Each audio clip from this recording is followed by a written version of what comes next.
जब भगवान सृष्टि की रचना कर रहे थे ना, तो वहाँ पर कुछ लोगों को ऐसा बनाया था जो रियर सीट के लिए थे ही नहीं। उनमें से मैं भी एक था। तो यहाँ पर कभी भी कंफर्ट नहीं मिलता है। बदलते वक्त के साथ परिस्थितियों का बदल जाना एक सामान्य प्रक्रिया है। तो शुरुआत कहाँ से हुई थी? डीजल पेट्रोल से, और गाड़ियाँ आगे बढ़ती गई। लोगों ने सोचना शुरू किया, ग्लोबल वार्मिंग शुरू हो गया और सबको लगा कि अब पर्यावरण को बचाना है। तो वहाँ पर आया सीएनजी। सीएनजी के बाद में लोगों ने सोचना शुरू किया इलेक्ट्रिक। और यहाँ पर सिर्फ यहीं तक ही सीमित नहीं रहा कि भैया गाड़ी खरीद लिया और इसको लेकर हम लोग सब कुछ जी लेंगे। नहीं, गाड़ी खरीद लिया, इसके बाद में फ्यूल पर कितना खर्चा आ रहा है, ये सबके लिए बहुत बड़ी चिंता का विषय हो गया। और आज मेरे साथ टिगोर सीएनजी है। मैं आपको बताने वाला हूँ कि जहाँ पर फ्यूल प्राइसेस आसमान छू रही हैं, वहाँ पर क्या ये गाड़ी जस्टिफाइड होगी। तो इसका माइलेज रन भी होगा, यानी कि एक टैंक सीएनजी में मैंने कितना किलोमीटर किया ये भी बताऊंगा, और साथ में ये भी बताऊंगा कि 600 किलोमीटर चलाने के बाद में मेरा अनुभव क्या रहा। और इस बात का भी जवाब यहाँ देने वाला हूँ कि क्या अब आपको इसे खरीद लेना चाहिए या नहीं।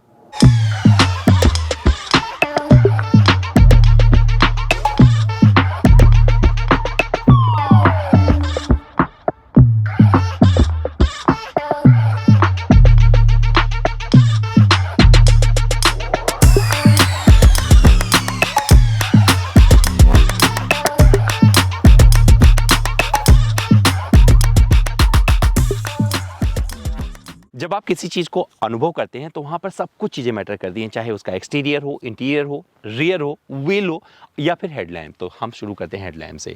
तो जो इसका हेडलैम्प सेटअप दिया गया है काफ़ी खूबसूरत लगता है और लोगों को थोड़ा अट्रैक्टिव लगता है। टिगोर काफ़ी बेहतर लगती है लोगों को, और इस जगह इसका जो ब्रांड प्रपोजिशन है, जहाँ पर टाटा ने इसे स्थापित किया, लोगों को काफ़ी पसंद आया है। अगर आप हेडलैम्प देखेंगे तो ये काफ़ी अच्छा मतलब दिख रहा है, लेकिन रात में जो इसकी रोशनी होती है ये परफेक्ट लगती है। मुझे लगता है जो कॉम्बिनेशन इसका बनाया गया है प्रोजेक्टर और हाइलोजन के साथ में, ये काफ़ी अच्छा बन पड़ा है। और यहाँ पर जो आपको फॉग लैंप मिल रहा है ये भी परफेक्टली काम करता है, और यहाँ पर आपको डीआरएल मिल जाता है। तो मुझे कहीं से इसने निराश नहीं किया है। इस मामले में ग्रिल भी अच्छा लगता है, और ट्राई एरो की शुरुआत हुई थी यहाँ से, और आपको यहाँ पर बहुत प्रोमिनेंट तरीके से ये नजर आने वाला है। साइड प्रोफाइल की बात करें तो साइड प्रोफाइल आपको काफ़ी नॉर्मल मिलेगा, लेकिन जिस तरह से इस सेगमेंट में आपको ऑफरिंग मिलती है कुछ वैसा ही मिल जाएगा, लेकिन यहाँ कुछ ज़्यादा फीचर्स मिल जाते हैं। जैसे कि आपको यहाँ पे कीलेस एंट्री मिल जाती है, आप दबाएंगे एक्सेस कर जाएंगे, और जब इसे खोलेंगे तो चाबी के साथ में इसका ORBM बाहर आ जाता है। एक बार फिर से देखिए, ऐसे बंद हो जाएगा, और जब ये करेंगे चाबी से तो ये बाहर आ जाएगा। तो ये अच्छा फीचर है। विंडो एरिया काफ़ी बड़ा मिलता है, क्रोम की पट्टी काफ़ी अट्रैक्टिव लगती है और लोगों को ये बहुत पसंद आ रही है। ग्राउंड क्लियरेंस इतना परफेक्ट है कि मेरे चलाते वक्त कहीं पर ये टकराई नहीं, तो ये मुझे काफ़ी अच्छा लगा। और जिक्र इसलिए नहीं कर रहा हूँ एग्जैक्ट ग्राउंड क्लियरेंस का, क्योंकि डिपेंड करता है आप कितने लोग गाड़ी में बैठे हैं, उस तरीके से ये ऊपर नीचे होता रहता है। व्हील की बात करें तो व्हील काफ़ी अच्छे से अपना काम करता है, क्योंकि मैं परफॉर्म कर चुका हूँ, और इसका टेस्टिंग के बाद में आपको बताता हूं कि ग्रिप काफ़ी अच्छे से आता है। तो 175 65 R14 का जो ये आपको टायर प्रोफाइल मिलता है परफेक्ट लगेगा, और ये रंग जो इसके साथ में जमाया गया है ये भी काफ़ी बेहतरीन बन पड़ा है। रियर की तरफ जब चलेंगे तो आपको कुछ चीज़ें और समझ में आएगी जो कि काफ़ी अच्छी चीज़ें हैं, और क्या है वो बता देती हैं, सीएनजी है। तो यहाँ ICNG की बैजिंग मिल जाती है, और साथ में आपको एक प्रोमिनेंट रियर अंदाज मिलेगा टिगोर के इस बैजिंग के साथ में। अब मैं इसके बूट को खोलता हूँ, और बूट खोलने का एक बटन इसके इंफोटेनमेंट सिस्टम के नीचे भी दिया गया है, वहाँ दबाएंगे तो खुल जाएगा, और यहाँ पर आपको ये CNG टैंक मिल जाता है, और ये काफ़ी व्यवस्थित अंदाज में रखा गया है। अगर छोटा मोटा सामान या बैग रखना चाहेंगे तो अपना बैग रख सकते हैं, और इसके नीचे आपको स्पेयर व्हील यहाँ पर मिल जाता है। तो चीज़ें अगर देखेंगे, ये स्टील है, ये आपको साइज जो ही मिलता है, लेकिन ये स्टील में मिलता है।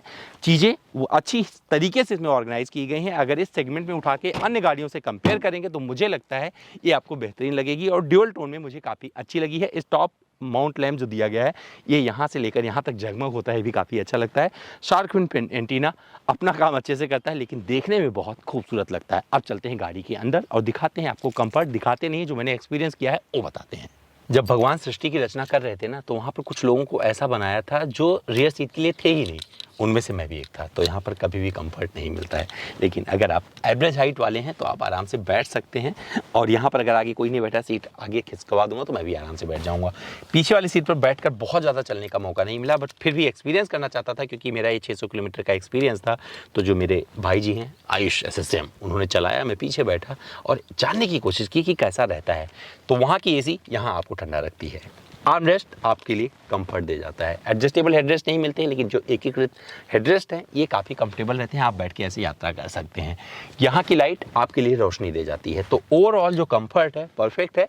जब बड़े बड़े गड्ढे आते हैं तो वहाँ पर आपको दिक्कत थोड़ी हो जाती है और आपको ड्राइवर को बोलना पड़ता है भैया आराम से चला ले तो ये सारी चीज़ें हैं, लेकिन फिर भी आप काफ़ी कंफर्टेबली इस गाड़ी में बैठकर जर्नी कर सकते हैं। अब मैं आपको सामने लेके चलता हूं और वहां पर की फीचर्स के बारे में बात करते हुए बताता हूं वहां पर कितनी कंफर्टेबल है ये गाड़ी मेरे लिए।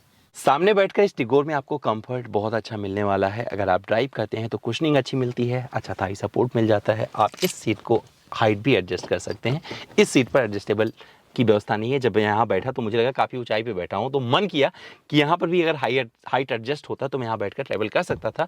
जब आयुष चला रहा था मैं यहाँ बैठा हुआ था तो बहुत दिक्कत हो रही थी। डैशबोर्ड वगैरह काफ़ी प्रीमियम लगता है। इंफोटेनमेंट सिस्टम का अंदाज अच्छा है। इस पर आपको CNG दिख जाएगा और यहीं से बूट एक्सेस कर सकते हैं, यहीं से गाड़ी लॉक अनलॉक कर सकते हैं और फॉग लैम्प भी आपको यहीं से ऑन करना है। तो ये बटन दे दिए गए हैं। AC का कंट्रोल यहाँ पर मिल जाता है। हालांकि डिस्प्ले बंद हो गया, कुछ प्रॉब्लम हुई है तो मुझे नसीब में नहीं आया कि मैं इसे यूज़ कर सकूँ या देख सकूँ, बट AC चल रहा है। बाकी यहाँ पर 5 स्पीड का गियर बॉक्स दिया गया है, अच्छे से शिफ्ट होता है। जो यहाँ पर चार्जिंग पोर्ट मिलता है ये आपको USB टाइप मिलता है। अगर आपके पास आईफोन है और आपने USB 2 वो लाइटनिंग वाला नहीं ले रखा जो से एप्पल चार्ज होता है तो आपको दिक्कत हो जाएगी। 12 वोल्ट का एक सॉकेट भी मिल जाता है। बाकी चीज़ें देखेंगे तो एडजस्टेबल स्टीयरिंग व्हील मिलती है, अच्छा रहता है। और इंस्ट्रूमेंट क्लस्टर वगैरह काफ़ी अच्छा दिया गया है जो कि आपको डिसअपॉइंट नहीं करेगा। सामान रखने की जगहें अच्छी मिलती है। हालांकि दरवाजे पर अगर पानी की बोतल बड़ी लगाने की जगह होती तो अच्छा रहता, जो कि आपको इसमें मिलता नहीं है। यहाँ पर आप 2 कप होल्डर के लिए जगह दी गई, यहाँ रख लीजिए। और यहाँ पर बोतल मैंने यहीं लगाया था तो यहाँ पर आप बोतल लगा सकते हैं, पर्स वगैरह यहाँ रख सकते हैं। और एक कंपार्टमेंट यहाँ पर ग्लव बॉक्स मिल जाता है, इसमें भी सामान आ जाएगा। थोड़ी मोड़ी चीज़ें आपको कमी महसूस होगी इसके दोनों दरवाजे पर, जहाँ पर बड़ी पानी की बोतल आ जाती तो ज़्यादा अच्छा रहता, ऐसा महसूस होगा।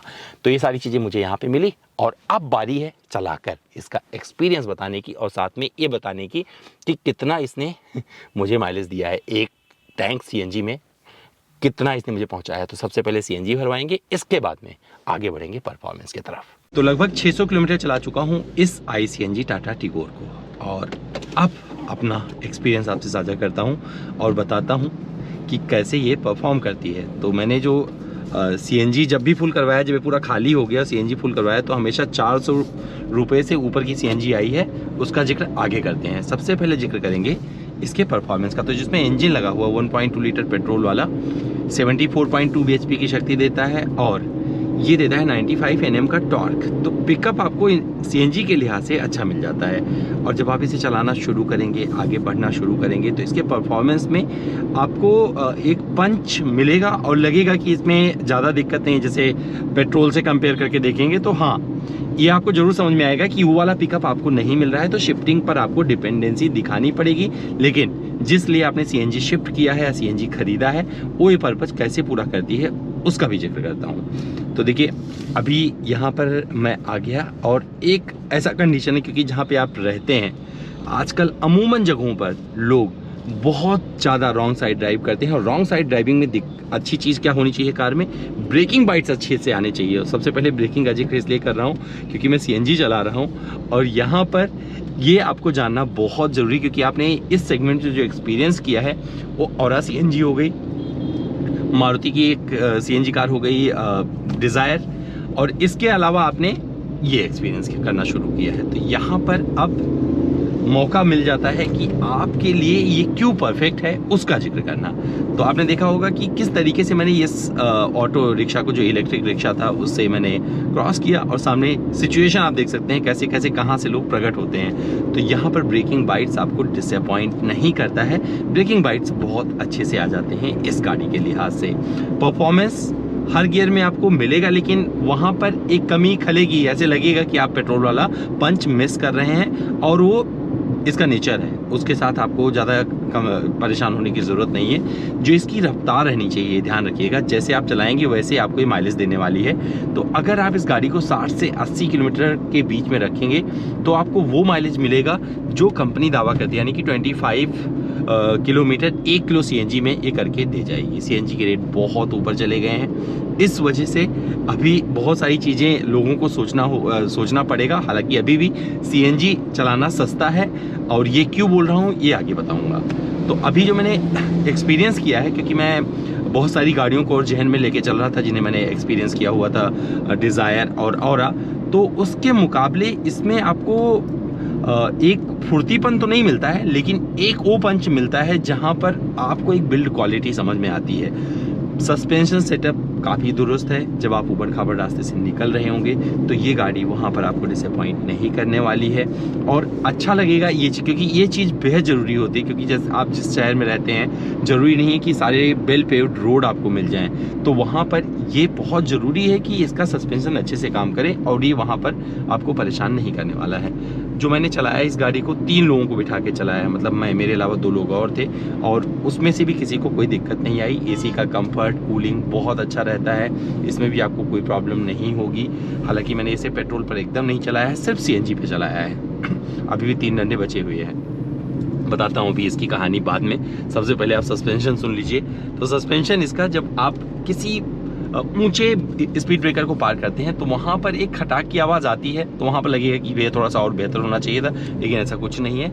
इसके लिहाज से, इस गाड़ी के लिहाज से वो परफेक्ट है। आपको थोड़ा सा आराम से चलाना पड़ेगा, क्योंकि एक ऐसी गाड़ी नहीं है जहाँ पर आप एसयूवी वाला अंदाज लेना चाहते हैं या फील लेना चाहते हैं। लेकिन विजिबिलिटी की अगर बात करेंगे, इसमें बहुत अच्छे से रहती है, और मैंने लंबे टाइम तक जो एक्सपीरियंस किया है उसके आधार पर बता सकता हूँ कि इस सेगमेंट में आपको बेस्ट विजिबिलिटी ऑफर करती है ये टाटा की टिगोर सीएनजी। और यहाँ पर डैशबोर्ड वगैरह अगर आप टच करेंगे तो ये बहुत अच्छा लगता है, क्योंकि टच एंड फील काफ़ी दुरुस्त है, और कहीं भी आप हाथ रखेंगे तो अच्छा लगने वाला है। रियर सीट पर बैठकर भी मैं कंफर्टेबल था, तो ये जिक्र करना ज़रूरी था यहाँ पर, क्योंकि वहाँ पर आर्मरेस्ट मिल जाता है, और चीज़ें ऐसी हैं। कूलिंग जो एसी की है वो आपको कूल रखती है, तो कोई दिक्कत नहीं है। पीछे बैठकर भी आप यात्रा कर सकते हैं। जो हरमन कार्डन का म्यूजिक सिस्टम इसमें मिलता है, इस पे Android auto, Apple CarPlay connect हो जाता है। साउंड सिस्टम डिसेंट सा मिल जाता है, जैसे आप गाने सुनते हैं उस लिहाज से आप सेट कर लीजिए और आप बोर नहीं होने वाले हैं। ये चीज़ मुझे अच्छी लगी। इंस्ट्रूमेंट क्लस्टर अच्छा है, स्टीयरिंग पर जो कंट्रोल दिए गए हैं वो काफ़ी दुरुस्त हैं और बहुत अच्छे से एक्सेस हो जाते हैं। अच्छी चीज़ ये है, आप इसे ऊपर नीचे एडजस्ट कर सकते हैं स्टीयरिंग को, तो ये एक अच्छा फीचर है इसका, और बहुत अमूमन गाड़ियों में मिलता है, लेकिन बहुत सारी जो बेसिक गाड़ियाँ हैं उसमें ये मिसिंग रहता है। अगर विजिबिलिटी देख रहे होंगे तो ये वाला जो पिलर है ये कभी कभार ऐसे लगता है कि ये थोड़ा सा बाधा उत्पन्न करेगा, क्योंकि ये जो बॉडी सेल है ना, आप देखेंगे तो मुझे हेडरूम काफ़ी अच्छा मिलता है यहाँ पे, तो इस वजह से जब आप बहुत सडन कहीं मुड़ रहे होते हैं तो वहाँ पर लगता है कि ये लेके जा रहा है आपकी विजिबिलिटी।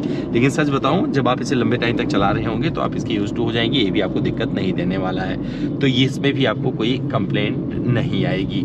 साथ में जब इसके साथ में और आप थोड़ा सा आगे बढ़ेंगे और चलाएंगे, बहुत सारी चीज़ों के यूज टू हो जाएंगे, तो वहाँ पर आपको और सारी चीज़ें अच्छी लगनी शुरू होंगी, जैसे कि अन्य गाड़ियों से आप कंपेयर करना शुरू करेंगे। हालांकि केबिन में आवाज़ इसके बनी रहती है, तो केबिन इंसुलेशन इस सेगमेंट की वैसी सभी गाड़ियों में, जैसे अमेज हो गया, मैं सीएनजी कंपेयर नहीं कर रहा हूँ, अमेज हो गया, डिज़ायर हो गई, औरा हो गई, तो किसी में आपको शांत केबिन नहीं मिलता है, क्योंकि ये budget entry level budget sedans हैं, तो यहाँ पर मुझे लगता है वो भी उम्मीद नहीं करनी चाहिए। जिस बजट पे कंपनी ऑफर कर रही है परफेक्ट है, लेकिन फिर भी थोड़ी सी अगर और इसमें थोड़ी मेहनत की जाती तो मुझे लगता है केबिन में बाहर वाली आवाज़ थोड़ी नगड़ी की जा सकती थी, बट अभी तो फिलहाल आपको इससे काम चलाना है। और अब जिक्र कर लेते हैं उस सीएनजी का और सिटी ट्रैफिक का। तो जब आप सिटी में चल रहे होंगे तो बार बार शिफ्टिंग की ज़रूरत पड़ेगी, और कई बार लगेगा कि आपको पिकअप नहीं आ रहा है, लेकिन वो इसलिए लगेगा क्योंकि आपने सीएनजी गाड़ी नहीं चलाई है। अगर आपने सीएनजी गाड़ी चला के और सीएनजी पर इस टिगोर पे शिफ्ट होंगे तो आपको कोई कंप्लेंट नहीं आएगी। लेकिन कोई पेट्रोल चला रहा है, जैसे कि हम तो हमेशा सीएनजी चलाते नहीं है भैया, पेट्रोल या डीजल गाड़ी चलाते हैं, इलेक्ट्रिक गाड़ी चलाते हैं, तो उस लिहाज से ये फील आएगा कि भैया पिकअप कम मिल रहा है, लेकिन ये इसका नेचर है, ये अपने जहन में रखिएगा। तो सिटी में आराम से आप मतलब पार करते रहेंगे, छोटी छोटी जगहों से ओवरटेक करते रहेंगे, वहाँ पर कोई तकलीफ नहीं होती है, तो इसके साथ आप तारतम्यता आराम से बिठा लेते हैं।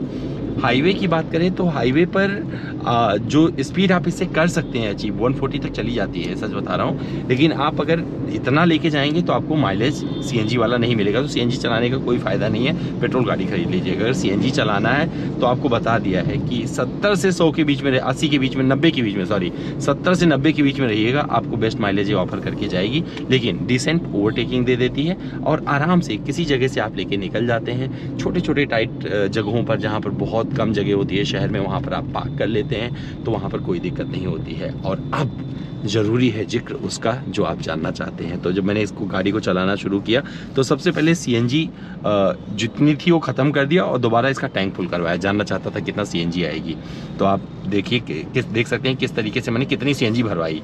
और लास्ट में वीडियो के बताऊंगा आपको कि मुझे कितना माइलेज मिला है, क्योंकि अगर वो वाला पार्ट यहाँ बता दूंगा तो आप वीडियो देखना बंद कर देंगे। मैं चाहता हूँ कि आप पूरा वीडियो देख के जाएं, क्योंकि आप सीएनजी के साथ में कुछ सोच रहे हैं। लेकिन यहाँ पर ध्यान रखिएगा, अब सीएनजी की जो कीमतें हैं 80 रुपये के लगभग पार हो चुकी हैं। दिल्ली में थोड़ा सा कम चुकाना पड़ेगा, लेकिन अमूमन जगहों पर आपको सीएनजी की कीमत 80 रुपये प्रति किलो से ज़्यादा चुकानी पड़ेगी। डिपेंड करता है कितना प्रेशर आ रहा है। मुझे जो माइलेज मिला है वो प्रेशर के आधार पे ही मैं बताऊंगा, जो मुझे जितनी सीएनजी आई थी। लेकिन वो एक्यूरेट इसलिए नहीं हो सकता है क्योंकि कई बार आपकी गाड़ी में 5 किलो सीएनजी आता है, कई बार 5.5 आता है, कई बार 6 आता है। बट जो भी मुझे मिला है ना, वो आपको मैं बता दूंगा वीडियो के लास्ट में।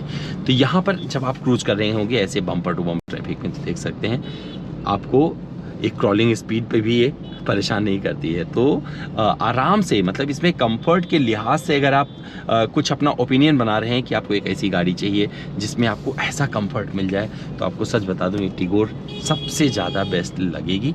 लेकिन अगर आपके लिए माइलेज प्रायोरिटी है तो वहाँ पर आपको बैठकर एक गणित बिठाना पड़ेगा कि भैया पेट्रोल पे इतना लग रहा है, डीजल पे इतना लग रहा है, क्या डीजल लेनी चाहिए, आप पर डे कितना चलते हैं, सीएनजी पे कितना बच रहा है। क्योंकि सीएनजी पर अब आप उतना नहीं बचा सकते हैं जितना शुरू में, जब सीएनजी 40 रुपये किलो हुआ करती थी, चलाते थे, आपको पता ही नहीं चलता था कि आप गाड़ी चला रहे हैं। इसी वजह से लोगों ने अपनी गाड़ियों में सीएनजी फिट कराना शुरू किया था। लेकिन अब सीएनजी का सीन ये हो गया है, सीएनजी बहुत तेज़ी से, जो वार चल रहा है यूक्रेन रसिया वार, उसके वजह से सीएनजी की प्राइसेस बहुत ऊपर गई हैं और इसका असर अब लोगों की सोच पर पड़ रहा है जो सीएनजी खरीदने की सोच रहे थे। तो अब ज़्यादा नहीं बच रहा है, इसलिए लोग सीएनजी पर ज़्यादा पैसा खर्च करने के बजाय अब दोबारा से कन्वेंशनल फ्यूल जो हो गया, जैसे पेट्रोल हो गया, डीजल हो गया, उस पर ज़्यादा गौर फरमा रहे हैं।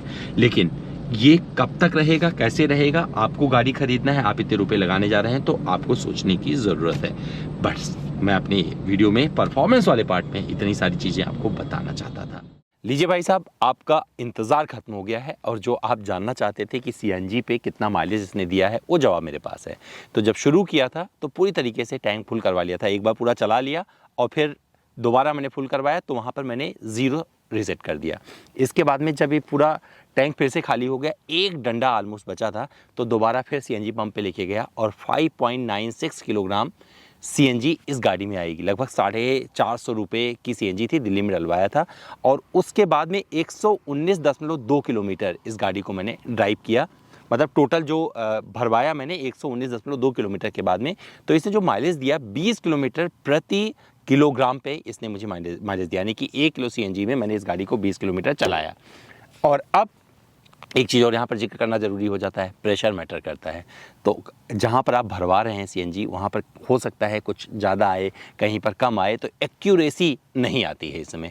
तो ये ऊपर नीचे 100% होने वाला है। लेकिन जो मैंने चलाया लगभग 450 में, अगर मैंने 119 किलोमीटर चलाया तो मुझे लगा कि सीएनजी के लिहाज से थोड़ा सा कम है, थोड़ा हाई साइड में होना चाहिए था। लेकिन यहाँ पर मैंने स्पीड भी ज़्यादा बढ़ाई थी, तो हो सकता है इस वजह से थोड़ा सा माइलेज डाउन हुआ।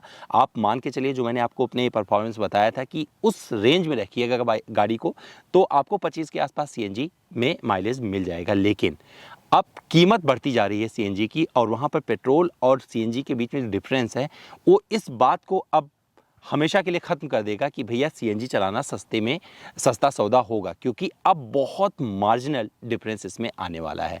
तो दोस्तों, सीएनजी के साथ में अगर आप प्लान कर रहे हैं तो अभी तो थोड़ा बहुत वक्त और बचा हुआ है, लेकिन कैलकुलेशन ज़रूर करिएगा कि अगर आप एक सीएनजी गाड़ी लेना चाहते हैं तो क्यों लेना चाहते हैं। लेकिन अच्छी बात इसके साथ में ये है कि अगर आप सीएनजी नहीं डलवाते हैं, क्योंकि आई सीएनजी के साथ में आती है, तो पेट्रोल पे चलाते रहिए, चिंता करने की कोई ज़रूरत नहीं है। लेकिन वहाँ पर बस आपका बूट प्रभावित रहेगा, क्योंकि उसमें इसका सीएनजी का टैंक रखा हुआ है।